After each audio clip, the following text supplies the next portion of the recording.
മോളെ കല്യാണമൊന്നും കഴിച്ചില്ലേ? കുട്ടികളൊന്നും ആവാൻ പ്ലാനൊന്നുമില്ല? ഇങ്ങനെ ജോലിയും പഠിത്തം മാത്രം മതിയെന്നാണോ? നമ്മുടെ നാട്ടുകാരുടെ ഒരു സ്ഥിരം ചോദ്യമാണിത്. ഇപ്പോഴത്തെ പെൺകുട്ടികൾ പഠിത്തത്തിനും കരിയറിനും കൂടുതൽ ഇമ്പോർട്ടൻസ് കൊടുക്കുന്നവരാണ്.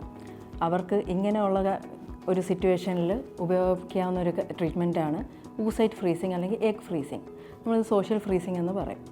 എന്താണ് ഊസൈറ്റ് ഫ്രീസിങ്? ഊസൈറ്റ് ഫ്രീസിങ് എന്നാൽ എഗ്ഗുകൾ പുറത്തെടുത്ത് നമ്മൾ പ്രോസസ്സ് ചെയ്ത് സൂക്ഷിച്ചു വെക്കുക എന്ന ഒരു പ്രൊസീജിയറാണ്. ഈ എഗ്ഗുകൾ നമ്മൾ പുറത്തെടുക്കുന്ന സമയം പ്രായം കുറവാണെങ്കിൽ അതാണ് ഏറ്റവും നല്ലത്. ഒരു 30 വയസ്സിനുള്ളിൽ എടുക്കാൻ പറ്റിയ അത്രയും നല്ലത്. അപ്പോൾ നമുക്ക് എഗ്ഗിൻ്റെ എണ്ണവും ക്വാളിറ്റിയും നല്ലതായിരിക്കും.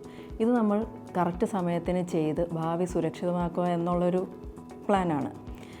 ഇത് മാരേജിന് സബ്സ്റ്റിറ്റ്യൂഷൻ ആവുന്നില്ല. ഇത് മൂലം നമ്മൾ പ്രഗ്നൻസി IVF മൂലം മാത്രമേ ചെയ്യാൻ പാടുള്ളൂ എന്നും അർത്ഥമില്ല. നമുക്ക് കരിയർ ഫ്യൂച്ചർ എല്ലാം സെറ്റിലായ ശേഷം കല്യാണത്തിന് ശേഷം കുട്ടികളാകുന്നില്ല എങ്കിൽ നമുക്കൊരു ബാക്കപ്പായിട്ട് ഈ എഗ്ഗുകളുണ്ടാവും. അന്നേരം പ്രഗ്നൻസിക്ക് ട്രീറ്റ്മെൻറ്റ് വേണ്ടി വന്നാൽ നമുക്ക് ഈ എഗ്ഗ് ഉപയോഗിച്ച് IVF പ്രോസസ്സ് ചെയ്തിട്ട് നമുക്ക് ട്രീറ്റ്മെൻറ്റ് കണ്ടിന്യൂ ചെയ്യാവുന്നതാണ്.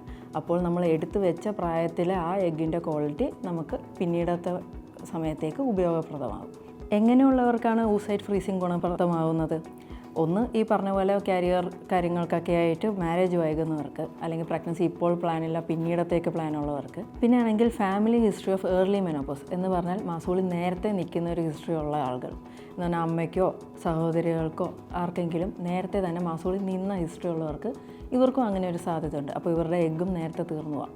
അപ്പോൾ അങ്ങനെയുള്ളവർക്കും എഗ്ഗ് ഫ്രീസിങ് ചെയ്ത് വെക്കാം. പിന്നെ ഉള്ള ഒരു കാര്യം ക്യാൻസറിന് സംബന്ധമായുള്ള ട്രീറ്റ്മെൻറ്റ്, കീമോതെറാപ്പി, റേഡിയേഷൻ ഇങ്ങനെയുള്ള ട്രീറ്റ്മെൻറ്റുകൾ എടുക്കുമ്പോൾ എഗ്ഗിൻ്റെ അളവുകൾ കുറയും. അപ്പോൾ പിന്നീട് പ്രഗ്നൻസിക്കുള്ള സാധ്യത കുറയും. അങ്ങനെയുള്ളവർക്ക് ഈ ട്രീറ്റ്മെൻറ്റ് എടുക്കുന്നതിന് മുമ്പാകെ ഊസൈറ്റ് എടുത്ത് സൂക്ഷിച്ച് വെക്കാം.